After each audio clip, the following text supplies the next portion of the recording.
Assalamualaikum warahmatullahi wabarakatuh. Jumpa lagi di Kata Filsafat. Nah, judul bukunya Conquest of Happiness, penaklukan kebahagiaan. Karena menurut beliau, kebahagiaan itu harus ditaklukkan. Ini agak beda ya dengan kemarin-kemarin di beberapa sesi kebahagiaan ada teori bahagia itu tidak usah dicari-cari, tidak usah diusahakan. Cukup kita rasakan bahagia sekarang, ya bahagia. Itu dibantah oleh Russell, apa yo bisa. Kalau kita lagi stres, lagi banyak masalah, lagi kalah, lagi drop, lagi apa, terus disuruh tiba-tiba bahagia, apa ya bisa. Bahagia itu ya tetap diusahakan. Bukan sesuatu yang datang begitu saja. Jadi tidak mungkin orang tiba-tiba saja bisa menghayati hidup sebagai saya bahagia. Maka kata Russell, kebahagiaan tidak bisa dicapai dengan baik oleh mereka yang ingin langsung mencarinya secara langsung. Ada prosesnya. Ada hal-hal yang harus disingkirkan, ada hal-hal yang harus dihadirkan. Kalau ini belum dipenuhi, sulit kita bahagia. Dan wajar, emosinya manusia itu semua begitu. Bahagia itu kan jenis emosi. Emosi itu pasti karena dorongan sesuatu baik dari dalam diri maupun dari luar diri. Emosi kita itu kan dinamis naik turun karena ada faktor-faktor di dalam diri maupun di luar diri. Bahagia juga begitu. Selalu ada hubungannya dengan dunia di luar diri kita dan dunia di dalam diri kita. Harus diatur, tidak bisa tiba-tiba begitu saja bahagia. Ya kalau untuk ceramah sih gampang. Ayo kita syukuri hidup ini maka kita bahagia. Itu ya enak nih ngomongin ngono. Tapi kalau duitmu habis akhir bulan, tugas banyak, terus kuliah ndak lulus-lulus, terus di kampus dimarahi dosen, di rumah dimarahi orang tua, wis piye meneh. Ndak gampang. Maka kata Russell, bahagia harus ditaklukkan. Mari kita taklukkan kebahagiaan itu. Jadi itu misinya buku ini. Maka beliau menyatakan, demi kebahagiaan, ini umumnya ya, manusia membutuhkan bukan hanya nikmat ini atau nikmat itu, tapi juga perlu harapan, usaha, dan perubahan. Kalau kita ingin bahagia, tidak sekedar karena apa saya bahagia, tapi saya juga harus punya harapan. Kalau kamu hopeless, tidak punya harapan, ya tidak mungkin bahagia. Wah, saya tidak berharap Pak, entah saya masa depan saya nanti gelap, ya sulit bahagia. Harus tetap punya harapan. Yang kedua, harus ikhtiar. Tidak bisa begitu saja datang. Dan yang ketiga, harus mau berubah. Kenapa harus mau berubah? Lah kalau kita tidak berubah, situasinya tidak akan ganti. Sekarang sedang tidak bahagia, yuk berubah yuk, tidak mau apa? Ya sudah, yuk tidak bahagia terus. Ya tetap harus mau berubah. Harus tahu mana yang harus diubah biar saya bahagia.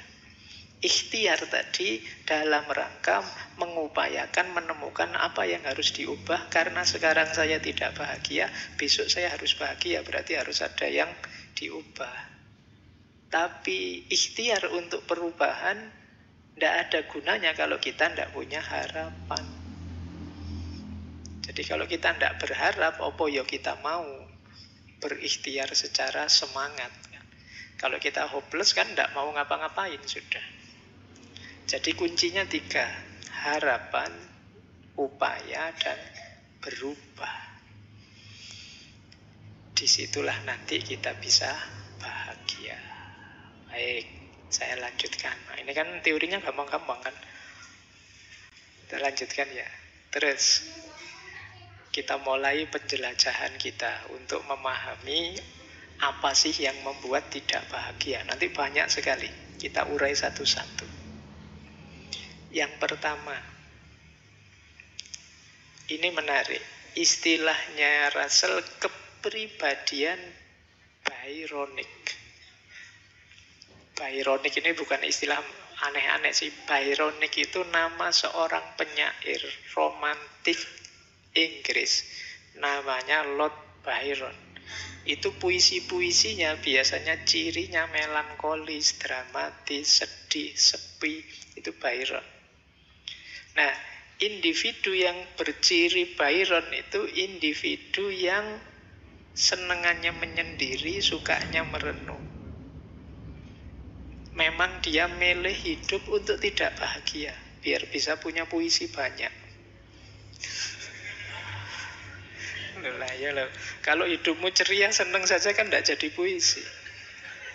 Coba kamu patah hati, tiap hari nulis puisi mesti. Jadi ini namanya kepribadian Byronic. Jadi milih, memang secara sengaja milih tidak bahagia. Jadi ini terus disebut kepribadian yang angkuh, pemurung, sinis, pemberontak, kesepian.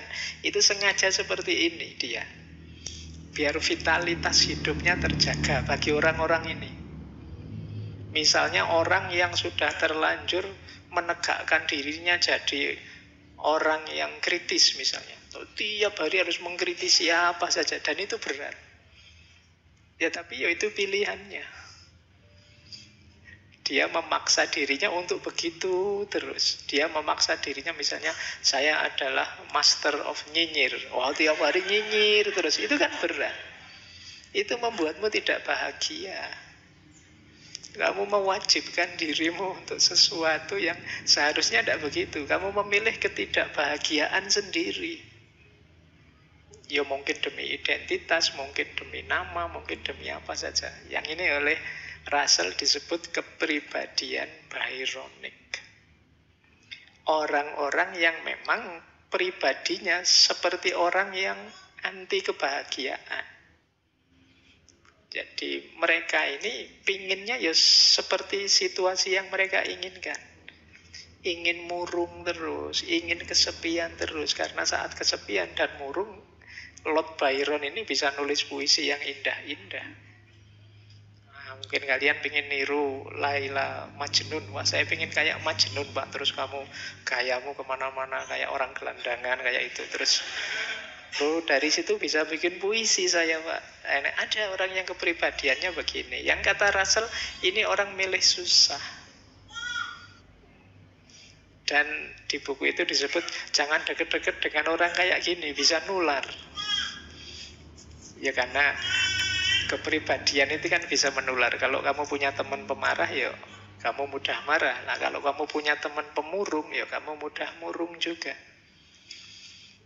Jadi berarti apa? Kunci kebahagiaan yang pertama sebenarnya kepribadian. Kalau kepribadianmu memang anti bahagia, sulit kamu bahagia. Orang itu kan kadang-kadang memang yang dipilih yang pahit dengan alasan tertentu. Mungkin biar dikasihani, mungkin biar otentik, mungkin biar disukai orang dan lain sebagainya. Tapi itu menyusahkan dirinya sendiri. Kayak kalian ini misalnya ngaji filsafat berapa hari itu, terus tiap hari memaksa kalau ngomong harus filosofis.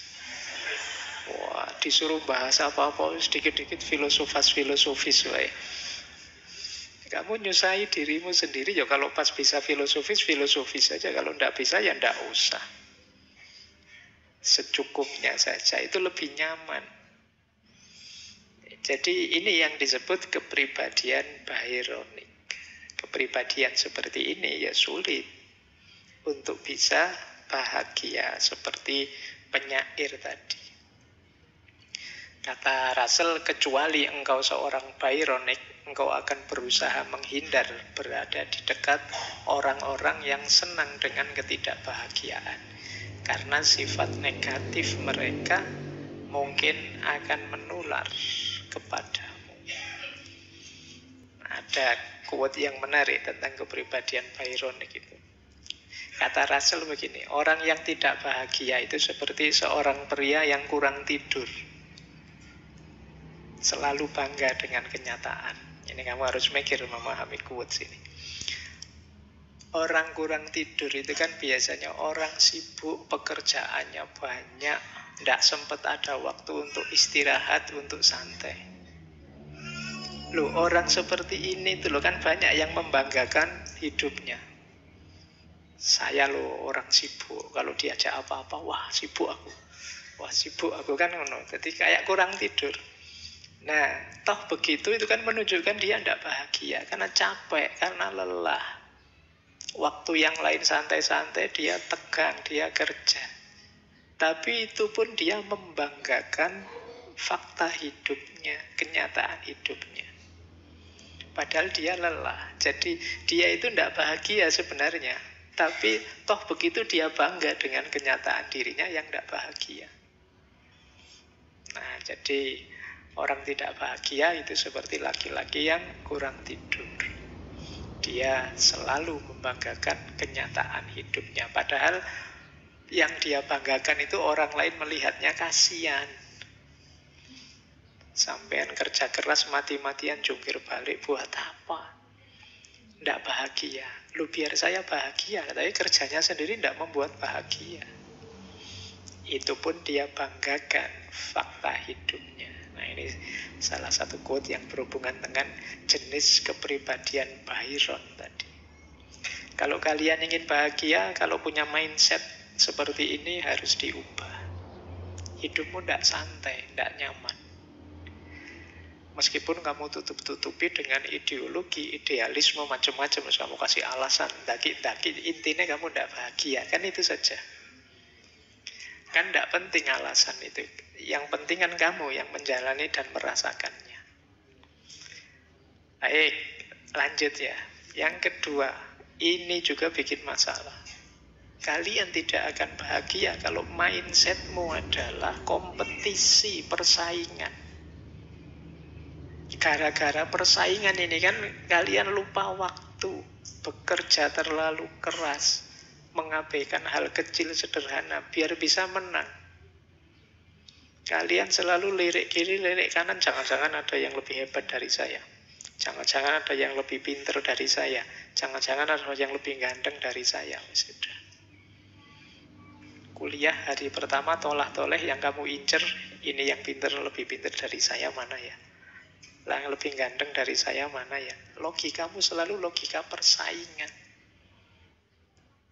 Atau jangan-jangan kamu lihat ini motornya yang lebih mahal dari saya mana ya? Persaingan. Jadi akan berat. Kata Russell, bagi saya hal yang ingin saya peroleh dari uang adalah waktu luang dan rasa aman.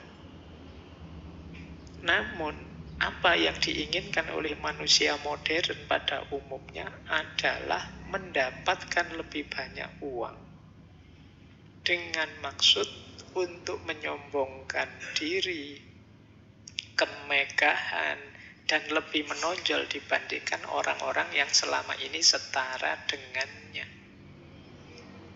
Jadi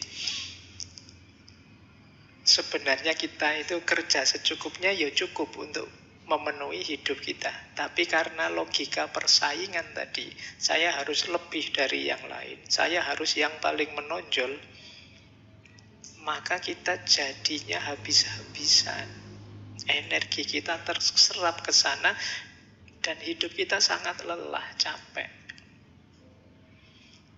Apa tidak boleh maju kalau gitu? Kalau ingin maju-maju saja, ingin hebat-hebat saja, tidak usah pakai mindset perbandingan. Melelahkan. Jadi mindset perbandingan itu apa-apa kamu lihat kiri kanan terus tiap hari. Kan itu melelahkan. Kamu ingin selalu menonjol lebih dari yang lain. Kamu menonjol bagus tapi tidak harus dengan logika kompetisi atau persaingan. Hidupmu akan sangat berat. Kalau mindsetmu ini, kamu tidak bisa tidur tenang. Hidupmu tidak akan nyaman. Oke. Nanti ada temanmu dapat pasangan, punya pacar, kamu greges, waduh, kok saya belum ya? Akhirnya nyari sedapat-dapatnya. Nanti temenmu. Jadi capek tiap hari kamu ngeladeni kiri kananmu. Temennya beli motor baru, pakai baju bagus, pakai anu, kamu wah, kamu ndak tenang tiap hari ke puskesmas nanti. Capek melayani kompetisi atau persaingan. Kata Russell, saya tidak memungkiri bahwa perasaan sukses membuat kita lebih mudah menikmati hidup. Apa yang saya tegaskan adalah kesuksesan hanya bisa menjadi salah satu unsur dalam kebahagiaan. Dan itu terlalu mahal dibeli jika semua unsur lainnya dikorbankan untuk memperolehnya. Sukses iya penting, kita bisa bahagia karena sukses. Tapi jangan segalanya untuk sukses itu. Hidup kita ini banyak sisinya yang lain. Kita masih punya sisi kesehatan, kita masih punya sisi kenyamanan hidup, kita masih punya sisi kebersamaan, kemasyarakatan. Ada banyak sekali dimensi hidup kita. Sukses memang salah satunya. Jangan karena hanya salah satu ini, semua sisi hidup kita korbankan. Ini namanya blunder. Tidak jadi bahagia, malah keteteran terus. Lelah hidup kita dikejar-kejar kompetisi, persaingan. Ya kompetisi itu kan biasanya dekat-dekat saja, sekeliling saja, kan tidak jauh-jauh.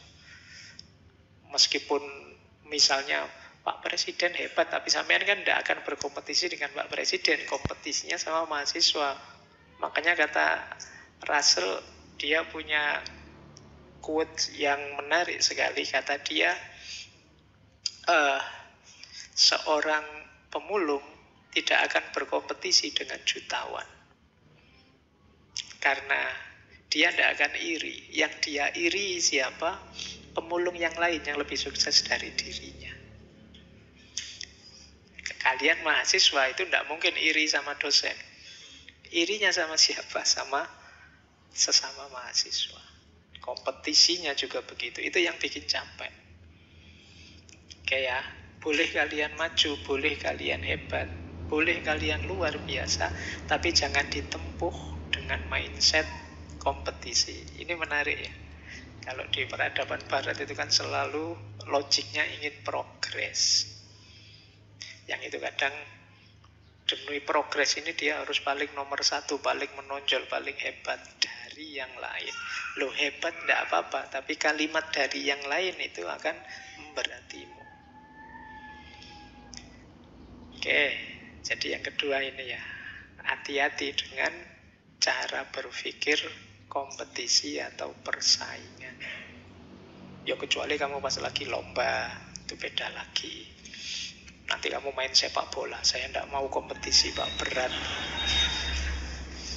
Ayo beda lagi. Wah, saya kalau perlombaan kayak gini saya khawatir tidak bahagia Pak. Tidak apa-apa lah, saya ikhlas, ya tidak ngono. Itu beda konteks. Ini dalam perjuangan hidup yang real, bukan dalam olahraga.